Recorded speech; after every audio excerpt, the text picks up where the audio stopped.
Évangile de Jean, chapitre 7. Après cela, Jésus parcourait la Galilée, car il ne voulait pas séjourner en Judée, parce que les Juifs cherchaient à le faire mourir.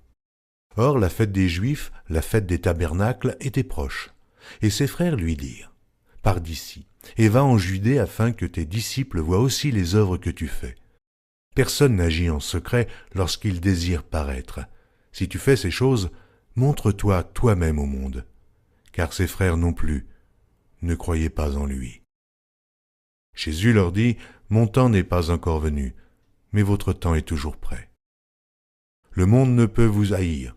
Moi, il me hait, parce que je rends de lui le témoignage que ses œuvres sont mauvaises. Montez-vous à cette fête. Pour moi, je n'y monte point, parce que mon temps n'est pas encore accompli. » Après leur avoir dit cela, il resta en Galilée. Lorsque ses frères furent montés à la fête, il y monta aussi lui-même, non publiquement, mais comme en secret.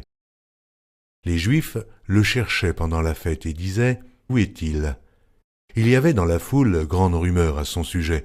Les uns disaient : « C'est un homme de bien », d'autres disaient : « Non, il égare la multitude. » Personne toutefois ne parlait librement de lui par crainte des Juifs. Vers le milieu de la fête, Jésus monta au temple et il enseignait. Les Juifs s'étonnaient, disant : « Comment connaît-il les Écritures, lui qui n'a point étudié ?» Jésus leur répondit : « Ma doctrine n'est pas de moi, mais de celui qui m'a envoyé. Si quelqu'un veut faire sa volonté, il connaîtra si ma doctrine est de Dieu, ou si je parle de mon chef. Celui qui parle de son chef cherche sa propre gloire.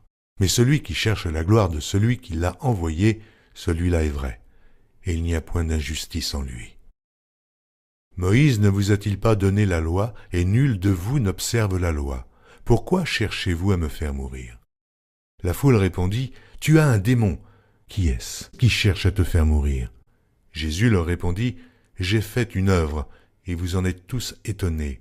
Moïse vous a donné la circoncision, non qu'elle vienne de Moïse, car elle vient des patriarches, et vous circoncisez un homme le jour du Shabbat. Si un homme reçoit la circoncision le jour du Shabbat, afin que la loi de Moïse ne soit pas violée, pourquoi vous irritez-vous contre moi, de ce que j'ai guéri un homme tout entier le jour du Shabbat ? Ne jugez pas selon l'apparence, mais jugez selon la justice. » Quelques habitants de Jérusalem disaient : « N'est-ce pas là celui qu'il cherche à faire mourir ? Et voici, il parle librement, et ils ne lui disent rien. Est-ce que vraiment les chefs auraient reconnu qu'il est le Christ ?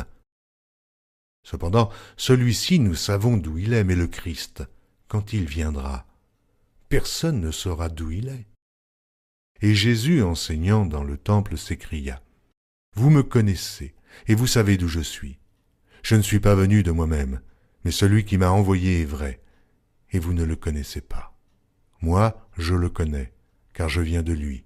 Et c'est lui qui m'a envoyé. » Il cherchait donc à se saisir de lui, et personne ne mit la main sur lui, parce que son heure n'était pas encore venue.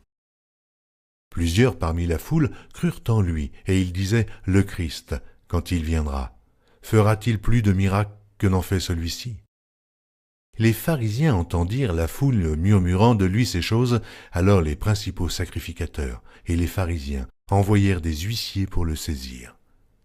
Jésus dit : « Je suis encore avec vous pour un peu de temps, puis je m'en vais vers celui qui m'a envoyé.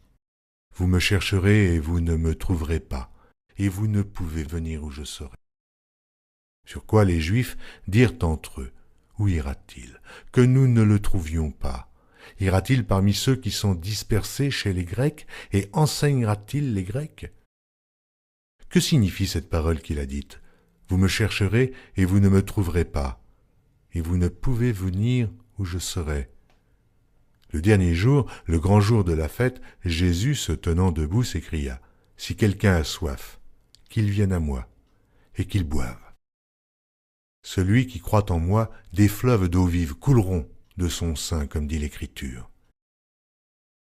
Il dit cela de l'Esprit que devaient recevoir ceux qui croiraient en lui, car l'Esprit n'était pas encore, parce que Jésus n'avait pas encore été glorifié. Des gens de la foule, ayant entendu ces paroles, disaient : « Celui-ci est vraiment le prophète. » D'autres disaient c'est le Christ, et d'autres disaient est-ce bien de la Galilée que doit venir le Christ? L'Écriture ne dit-elle pas que c'est de la postérité de David et du village de Bethléem, où était David, que le Christ doit venir? Il y eut donc à cause de lui division parmi la foule. Quelques-uns d'entre eux voulaient le saisir, mais personne ne mit la main sur lui.